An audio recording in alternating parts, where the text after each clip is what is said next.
now Attorney General Merrick Garland right now answering questions from the Senate Judiciary Committee. Ranking Member Graham speaking now to AG Merrick Garland. Let's listen live.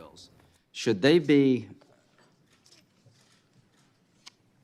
designated foreign terrorist organizations under U.S. law? Yeah, I think it's the same answer I gave before. They are already designated in any number of ways and sanctioned by the Treasury. Would you oppose some of us trying to make them foreign terrorist organizations? I wouldn't oppose it, but again, I want to point out there are diplomatic concerns. We need the assistance of Mexico in this and designating. Is Mexico helping us effectively with our fentanyl They are helping us, but they could do much more. There's no question about that. Well, if this is helping, I would hate to see what not helping looks like. Well, So the bottom line for me is they're not helping, and we need to up our game when it comes to fentanyl. Gitmo, are you familiar with the Gitmo prison?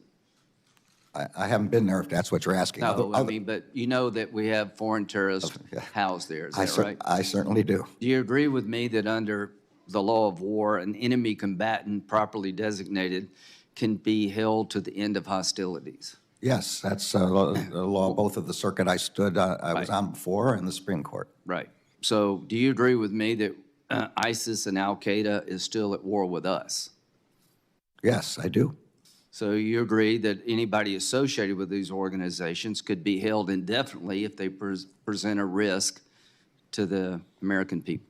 I think they could. I think that the determination of whether they present a risk and how they should be dealt with is a determination to be made by the Defense Department, and the Defense Department is making. But legally, they can be held as long as they're a risk, and that could be for the rest of their lives, correct? I think that's right. It obviously depends on the facts of the determination. I totally agree.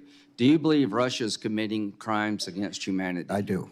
Okay, that's a pretty bold statement. Should we create an international court to support charges of crime of aggression? Do you support that idea? So the United States supports what is now being developed in The Hague, sponsored by Eurojust, looking into the possibility of creating that court. There are concerns that we have to take into account with respect to how that might deal with our own service members in other circumstances. We have to be sure that the appropriate guardrails are up, but we support any number of different ways in which war crimes, crimes against humanity, and the potential for crimes against aggression are investigated. I'd like to work with you in that regard. I think that's something we could do. I would be happy to.